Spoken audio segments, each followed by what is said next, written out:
Inshuti avukanyi bene data ndabaramukije mu izina rya Yesu Kristo. Ndahimbawe cane no gushobora kubana namwe muri kano kanya kugira ngo tuganire ku vy'ijambo ry'Imana. Aha twigishanya ijambo ry'Imana tugatanga n'ubuhanuzi bugezweho. Cane cane ica mbere nipfuje kubashikiriza ni kubashimira cane kuba mwarabanye natwe bamwe ku murongo abandi aha ku rushengero i Troisdorf aho twahimbaje umwaka uheze dusengera muri iryo shengero, kandi ntitwavyishoboje, nimwe mwabidushoboje kandi Imana ibigiyemwo. Mwarahabaye, ndashimiye cane abasangwa bo mu shengero ry'i Troisdorf, ndashimiye cane abari batugendeye bavuye i Tostedt, bavuye mu Bubirigi, bavuye mu bice binyuranye by'Ubudagi, Herford n'ahandi. Yesu rero abahezagire. Nipfuje kandi no kushimira bene data badusengera bari henshi, na cane cane bo muri misiyoni ya Gishiha, kuko barabitubwira, ariko hari n'abandi badusengera aha mu bice vya Kolonye bamaze kubitubwira, kandi n'abatabitubwiye turazi ko abenshi babikora. Yesu rero akomeze. No musi rero nipfuje guhera ku canditswe tubona mu gitabo canditswe n'umusiguzi, ni kimwe mu vyanditswe na Bibiliya. Mu Gifaransa bacita Ecclesiastes, mu Kidagi bacita Prediger, mu Congereza naho ni Preacher ndibaza. Reka rero dusome ku murongo w'igice ca mbere, umurongo w'icenda, niho havuga ngo icahozeho nico kizobaho, kandi cakozwe nico kizokorwa, kandi nta kintu gisha kiriho munsi y'izuba. No munsi dusubiye kuri vya biganiro vyacu bivuga ngo umunara w'i Babeli ugeze kure. Iki dutanguye ni igice c'umunani. Muravyibuka yuko igihe twavuga ku vyerekeye umunara w'i Babeli wabaye kera, yuko twahagaze cane tukahasoma n'amajambo tubabwira ivyabaye ico gihe. Reka nongere ndabisubiremwo ndabibasomere. Abantu reka dusoma bikeyi, dusoma bikeyi kugira ngo tubandanye. Iyi ni inkuru benshi muzi, abatavyibuka aha kuri uru rubuga nyene Shingira Intahe Imana Nzima, hariho video indwi zamaze gutangwa zivuga ko umunara wa Babeli ugeze kure. Mu vy'ukuri umunara wa Babeli warawubatse kera, ariko nivyo bariko barakora bisa n'umunara wa Babeli kera. Mu gitabo c'Itanguriro, ni igitabo ca mbere ca Bibiliya, handitse ngo, aha ni mu gice c'11 uhereye ku kantu ka kane ukagera kuri 8, ngo baravuga bati twiyubakire igisagara n'umunara udushikire ijuru, kugira ngo twironkere izina rya rurangiranwa, twoye gusabagira mw'isi yose. Turabandanya gatoyi, hari ivyo dusimba. Maze Uhoraho amanukanwa n'ukuraba ico gisagara n'uwo munara abana b'abantu bubatse. Nuko Uhoraho abasabagiriza mw'isi yose, baca baheba kubaka ca gisagara. Uhoraho yabasabagirije mw'isi yose, baca baheba kubaka ca gisagara. Turi mu bihe vya nyuma bikomeye cane, abantu ubu hari ibintu bibateye uruhagarara, ntibazi ngo ejo buca haba iki, ariko barazi yuko hari ibintu byinshi biriko biratutumba, hari ibibazo byinshi batagirira inyishu. Abantu bubu ba kino gihe bahagaze mu bihe biteye amakenga, bahagaze mu bihe biteye amakenga. Ndabibasomera nk'uko bimeze. Yamara reka tubanze tuvugane ku majambo amwe amwe kugira ngo mumenye ivyo turimwo. Abantu ubu bahagaze nk'uko Satani yigize mw'ijuru imbere yo kugumuka. Ehe, imigambi iriho kandi itazosiba yahanuwe niyi: umugambi w'ifaranga rimwe.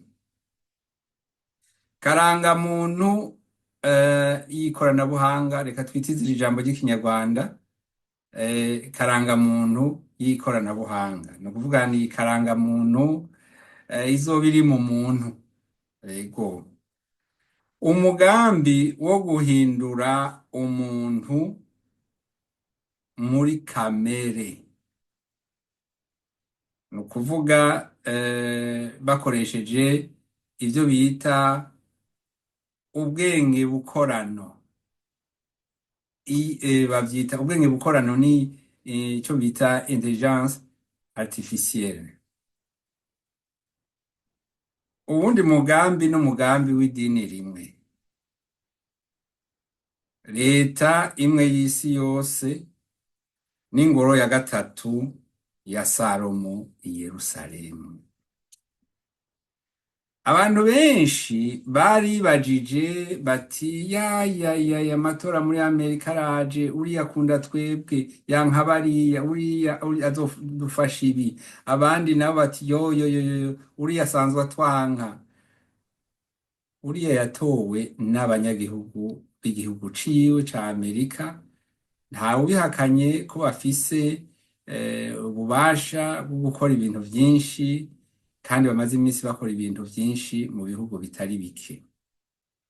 Nk'uko ari umukristo, hari abakristo benshi bizeye kandi banejerejwe no kuvuga bati uriya atowe naho n'umukristo nkatwe, kandi hariho imigambi atazoshigikira.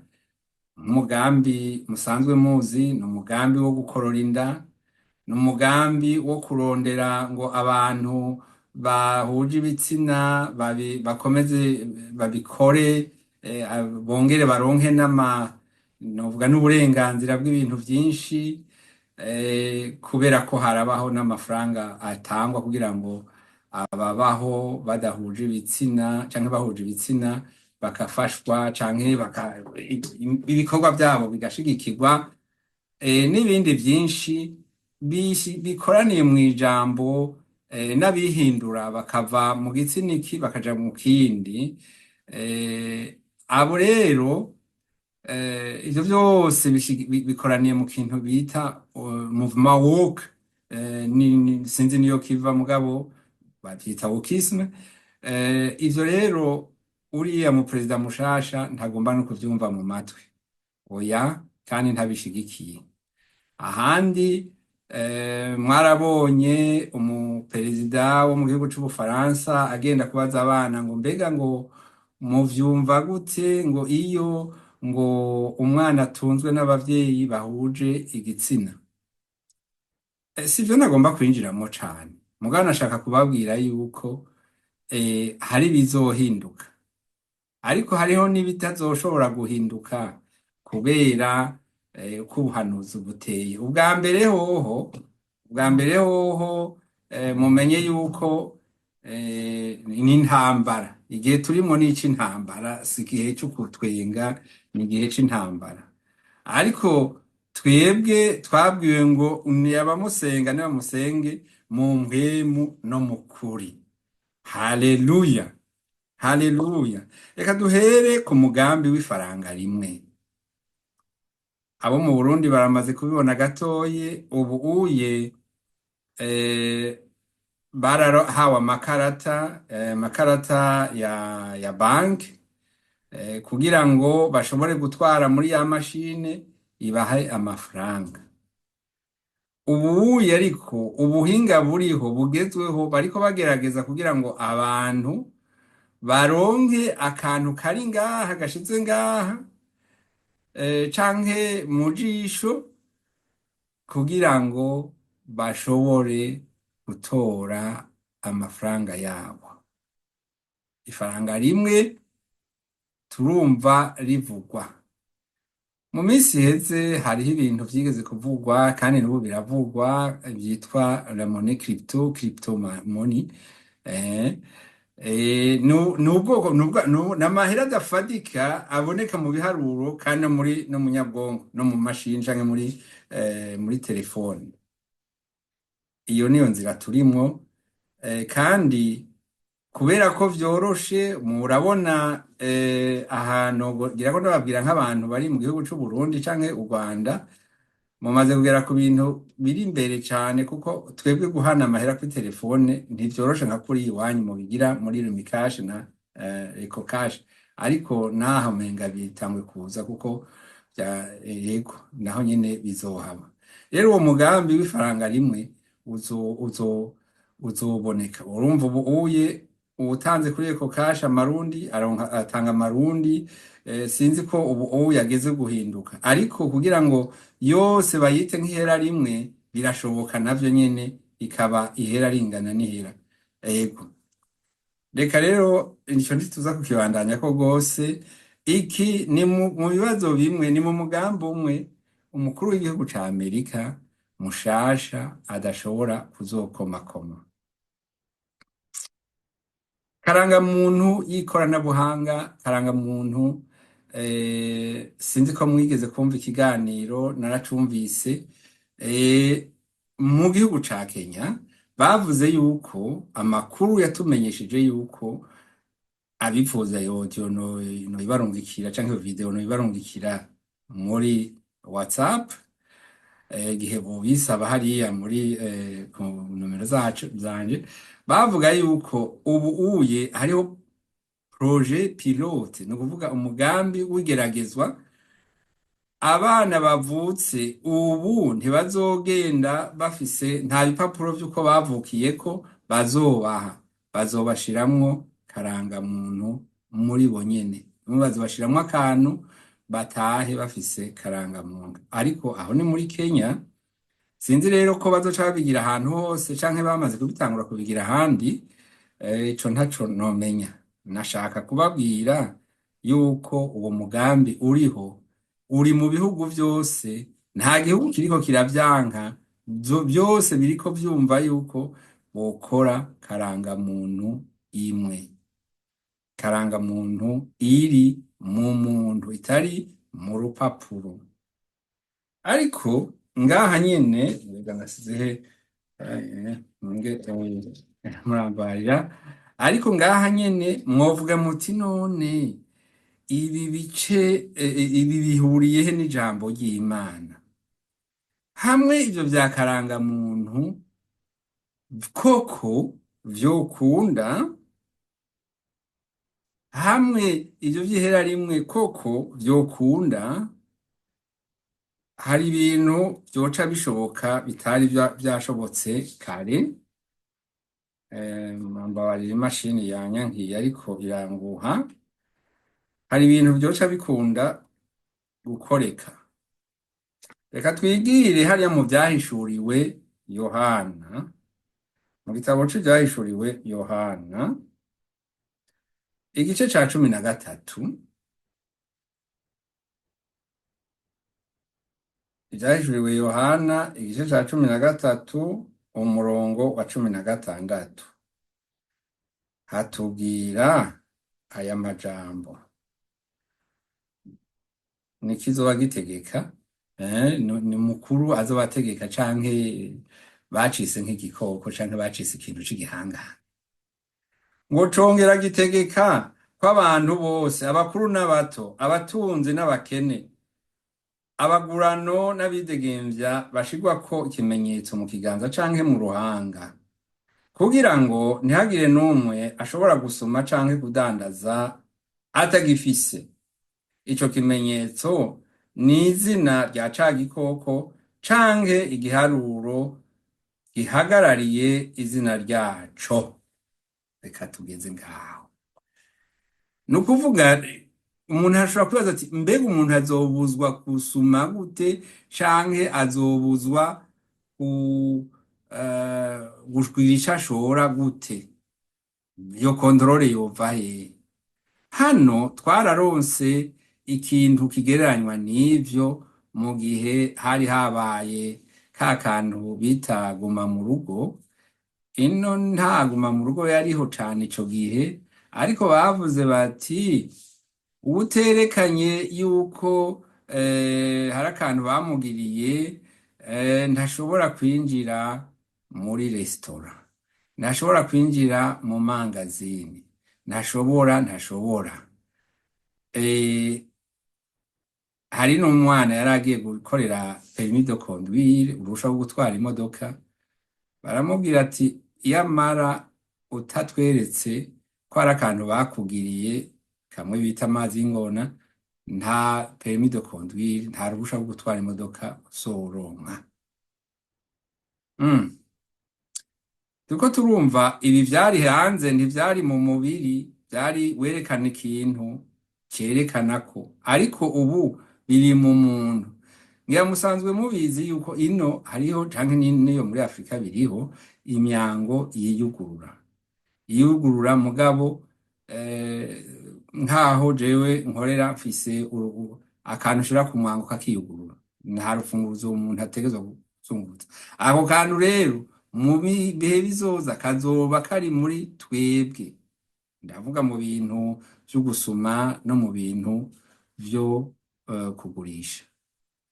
Ego ndiko ndababwira ibintu biri imbere yacu, kandi ivyo umukuru w'igihugu mushasha wa Amerika ntaco ashobora kuzobihindura.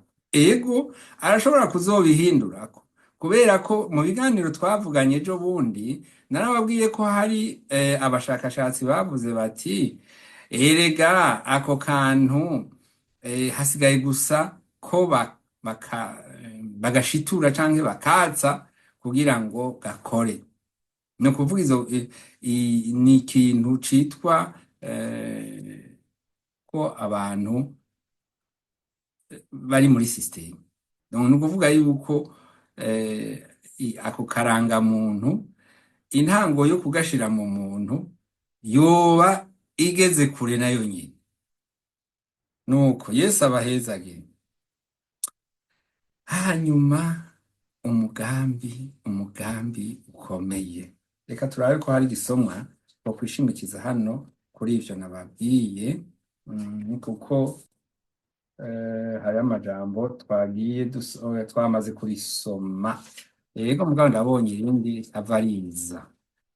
Nuko nariko ndababwira ku vyerekeye karangamuntu imwe, ikarangamuntu y'ikoranabuhanga. Nariko ndababwira umugambi w'ifaranga rimwe. Hariho uwundi mugambi uriko urakorwa, uriko urategurwa, nawo nyene ugeze kure. Uwo mugambi ni uwo guhindura umuntu muri kamere.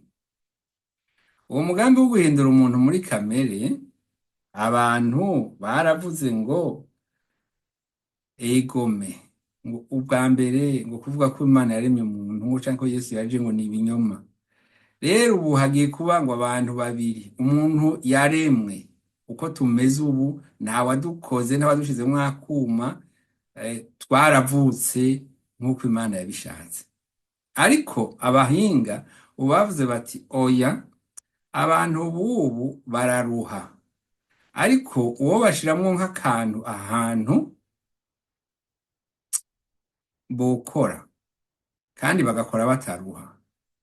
Urushe kandi bokora tukongera tukabategeka. Umuntu yicaye kuri mu babikoze akicara ku cuma nk'iki ca ordinateur aze azoba ashoboye kuraba ati umuntu tuvuge Pasteur Ninahazwe bamushize ko inomero zingahe bati ya ageze mw'ibarabara ubu reka tumukatishe aca agenda hariya aze kugura amavoka aze kugura iki n'iki n'iki aca abijana hanaha ibintu nk'ivyo bati naka none naka ko bagaca bakoresha imashini naka ko ari ko no munsi ko yafashe urugendo ariko uwundi amufise kubera ko baba baramushizemo akandi akantu kamugenga ko bashobora kumuboneramwo bakaraba bati uno munsi yafashe urugendo ageze hariya none tugire gute bagaca bamubwira ati genda hanaka uja hanaka ugira hanaka bigakora ubu rero bakavuga bati abantu umuntu yahora agera ahantu agasaza agapfa ubu rero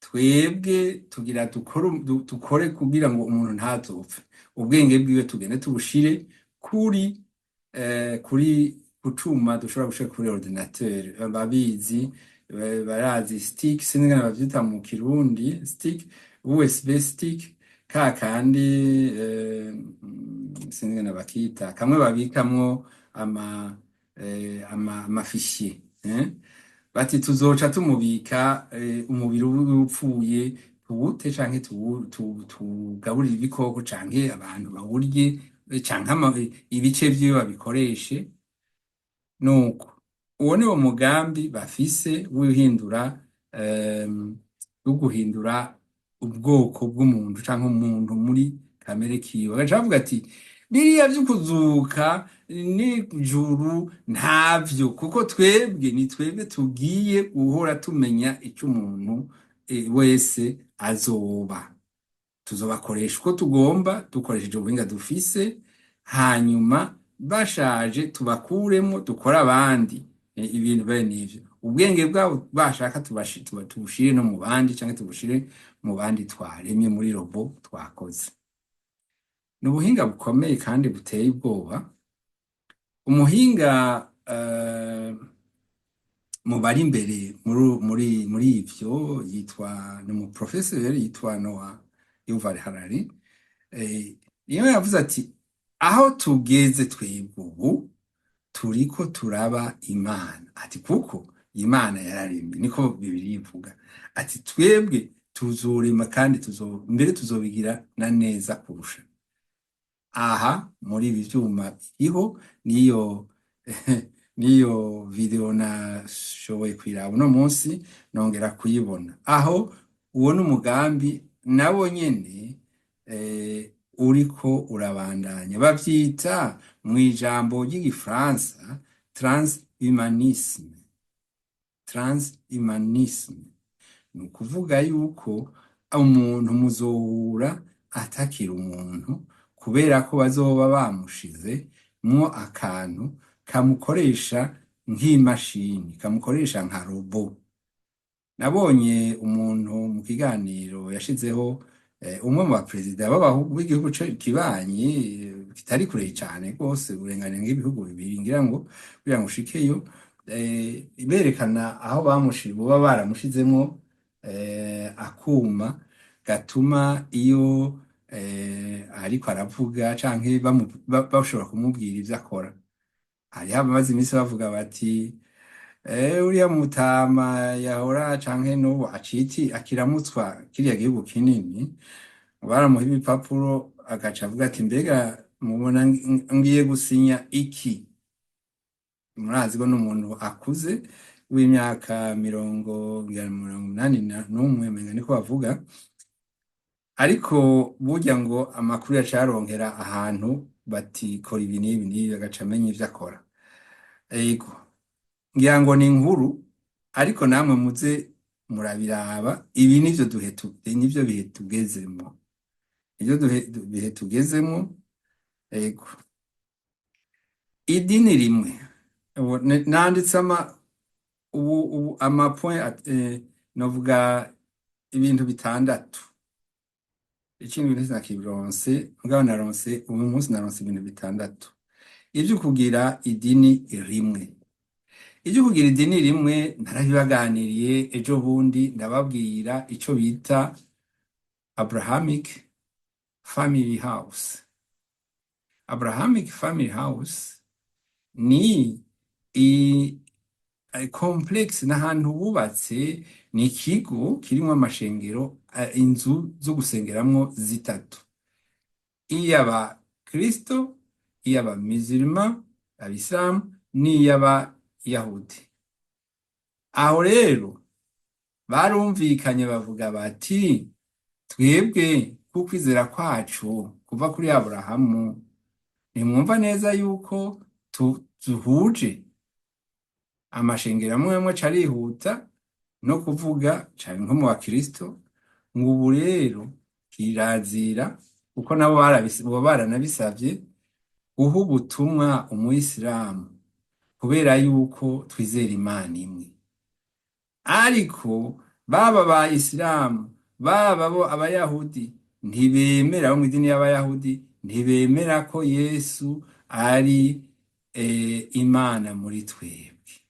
Oya, ntibemera ko Yesu ari umwana w'Imana, ntibemera ko Yesu afise ubumana muri we, ntibemera ko Yesu ari ryo ryonyene zina ryatanzwe kugira hagati ngwewe aba ari umuhuza hagati y'Imana n'abantu. Ntibemera yuko Yesu azogaruka kujana biwe mw'ijuru, ntibemera izuka na Yesu Kristo. Hari ukuntu ngira ngo abisilamu boba bemera izuka ariko ntibemera ivyaha ko biharigwa biciye muri Yesu Kristo. Oya, abayahudi nabo nyene nuko nyene ntibemera Yesu Kristo, bamwita ko nta n'ikibanza c'icubahiro bamuha, ahubwo reka sinabivuga ivyo bamwita, ariko abo nibo dusengana, nibo abakristo basengana. Twebwe ntiturimwo kuko hariho abakristo bazobihakana bakavuga bati namba, kuko twe twarasomye turabwirwa yuko mbega abizera n'abatizera bahuriye kuki, bofatanya gute? Oya, Imana na Beleyali ntaho bahuriye, Kristo na Beleyali ntaho bahuriye. Nico gituma rero muri ivyo bintu hazobaho n'itotezwa mwashaka ry'abatazoba bemeye kuba mu idini rimwe. Iryo dini rimwe ubu uye izo nzu zitatu ziri Abu Dhabi nta kibazo, ariko kandi bazokongeramwo n'abandi, kandi muramaze kubibona ngira ngo bakunze gutera akajisho hariya mu bisagara, abaserukira abakristo, bavuga ko baserukira abakristo, muramaze kubibona. Yego, twebwe rero turazi neza yuko hariho, si ikibazo c'abaprotestanti, si ikibazo c'abakatolika, hariho n'abatizera ngo bizera izindi mana, nabo nyene bariko bamaze kugira ibintu vyo gukorera hamwe no kumvikana kugira ngo babe bakoraniye hamwe. Ariko nongere ndabibutse ko Yesu ni inzira n'ukuri n'ubugingo, ntawuja kwa se atamuciyeko, ntawuja mw'ijuru mu yandi majambo atamuciyeko. Igikurikira ni iki? Uwundi mugambi uriho, ni umugambi wa leta imwe kw'isi yose, guverinoma mondiale. Ivyo muramaze kuvyumva. Ego, guverinoma mondiale, benshi barakunda kwibaza bati ngira ngo hazoca haba umukuru w'igihugu atwara isi yose. Ntitubizi ingene bizoba bimeze. Reka tusome ivy'amahinga 70. Nuko nkivuga nsenga natura icaha canje n'ic'ubwoko bwacu bw'Abisirayeli, kandi ngitakambira Uhoraho Imana yanje, umusozi wayo wera, nkiriko ndavuga nsenga, wa mugabo Gaburiyeli nabonye mu vyo nabanje kwerekwa aratumwa agaruka n'ingoga anyegera nko mu gihe co gutanga ikimazi ca Nikera, ambwira antahuza ati Daniyeli, ubu nzanywe no kukungura ubwenge. Ugitangura gutakamba hacuwe ijambo, kandi nzanywe no kurikubarira, kuko uri umukundwa cane. Nuko iryo jambo uryiyumvire cane, utahure n'ivyo weretswe. Amayinga 70 agerewe ubwoko bwanyu n'igisagara canyu cera, kugira ngo ibicumuro bishire n'ivyaha birangizwe, n'ibigabitanyo bitangigwe impongano, hazanwe ukugororoka kutazoshira. Ivyo weretswe n'ivyavugishijwe n'Imana ngo bimatanishwe ishashara, idomwe mw'ikimenyetso ahera cane, harobanuzwa amavuta. Nuko umenye utahure yuko uhereye igihe icagezwe kizoshingirwa co kuvyura no kubaka Yerusalemu gushitsa kuri Mesiya Segaba, hazoca amayinga ndwi, maze habeho ayandi mayinga 62, hasubire kubakwa, basubizeho imiharuro n'imigende, mbere bizoba bikorwa mu bihe bigoye. Maze ayo mayinga kwari 62 niyashira, Mesiya azokurwaho. Kandi ntawe uzomusubirira mu gishingo. Maze Segaba wundi azoza, abantu biwe bazosangangura igisagara n'ahantu hera, ariko iherezo ryiwe azotembanwa n'umuvo, kandi intambara zizorinda zishitsa no kw'iherezo ubugesera bwashinzwe ko buzotera. Kandi azosezerana benshi isezerano rikomeye, kumara iyinga rimwe. Niryagera hagati, azokuraho ibimazi n'amashikanwa, ugeseza azoza kw'ibaba y'ibizira, maze ubuyobe buzosukwa kuri uyo ageseza gushitsa ku muhero washinzwe. Daniyeli yaravyeretswe. Hariho ayandi majambo avuga yuko n'ubu hariho ingoro itegeza kuzokubakwa, kuko iyo uwiyita Imana, uwiyita ariwe Antikristo, azoza yiyita Imana, kandi ubu ntashobora kubikora kuko ishengero riracariho. Mu minsi iza abantu bazorondera kubaka iyo ngoro ya gatatu. Niyo ngoro Antikristo azoza kuvugiramwo ngo ni jewe ndi Imana. Ubwa mbere azogira amasezerano n'Abayahudi nk'uko babivuga, hanyuma ariko ico gihe ico gihe amashikanwa canke ibimazi vy'inka, ibimazi bizotangwa nk'uko vyahora bitangwa ku gihe ca kera. Ariko uyo antikristo azobigarama hageze igihe bihagarare. Muribuka umukuru mushasha w'igihugu ca Amerika igihe yatwara manda ya mbere yarigeze kujayo, baragira umugigwa wo gutanga ibimazi, ariko uwo bawugiriye hanze, ishengero ntiryari bwubakwe.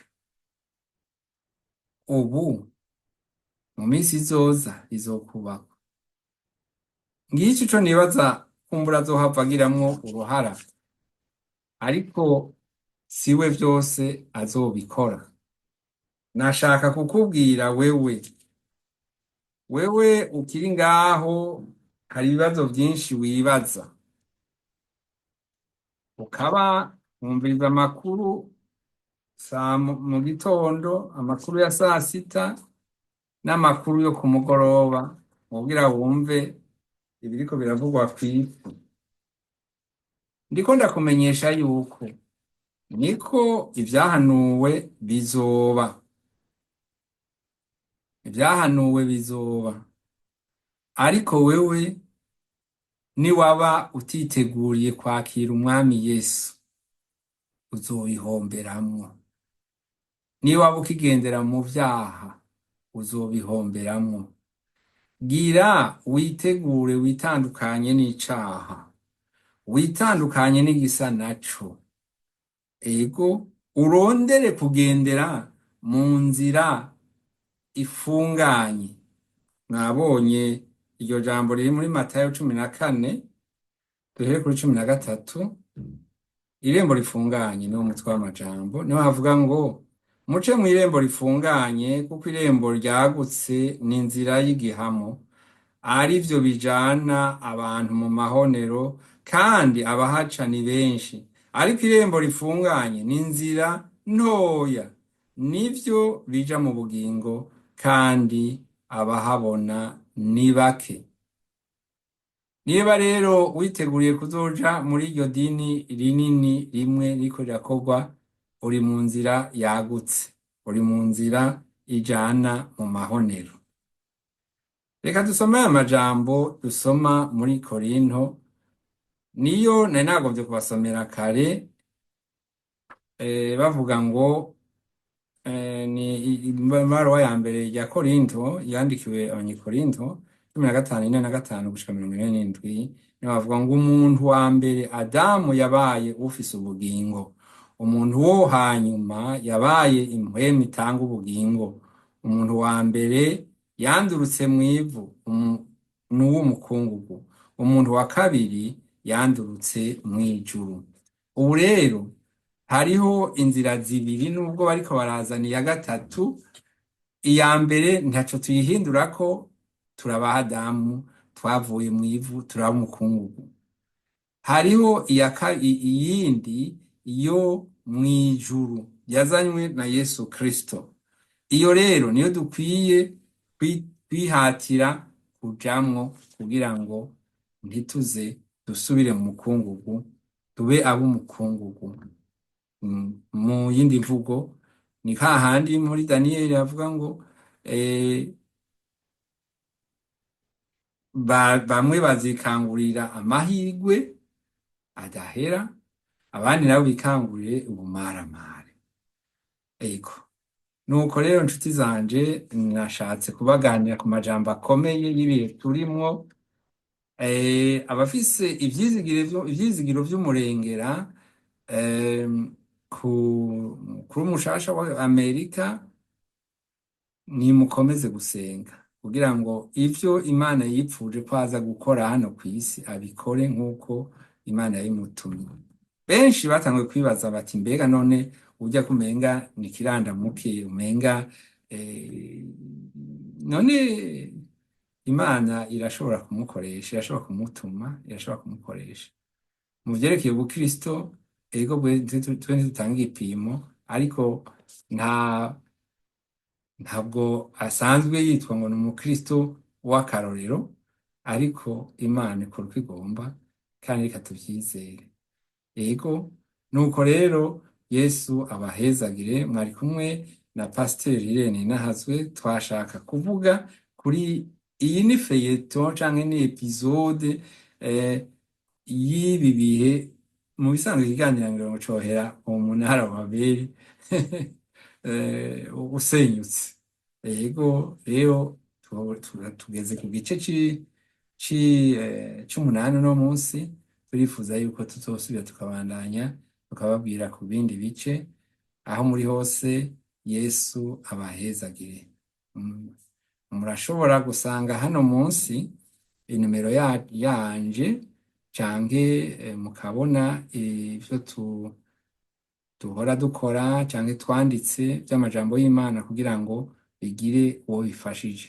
Bibiliya nico gitabo ca mbere, ivyo twandika vyose bitishimikije Bibiliya mwovyibagira kuko ntaco vyoba bimaze, ariko muronderemwo ijambo y'Imana gusa aba ariryo muhagararako kandi aba ariryo mugendera. Nuko ndabifurije umunsi mwiza. Ndamukije rero abantu bose bari muri Afurika, no munsi ndamukije cane abari muri Zambia, abari muri Mozambique, abo muri Afrique du Sud no muri Tanzania, ndaramukije abari muri Kenya no mu Rwanda no mu Uganda, kuko nabo bagaragaje ko bakurikira, n'abari muri Congo nabo narababonye, ariho n'abari mu bihugu vy'Abarabu nabonye bakurikirana. Aho muri hose mwese, abari muri Afurika, abari Buraya n'ahandi mu bindi bice, Aziya, muri Australia no muri Korea ho ndabizi neza, no mu Bushinwa, nabo ndabaramukije. Yesu abahezagire aho muri hose, naho gutaha.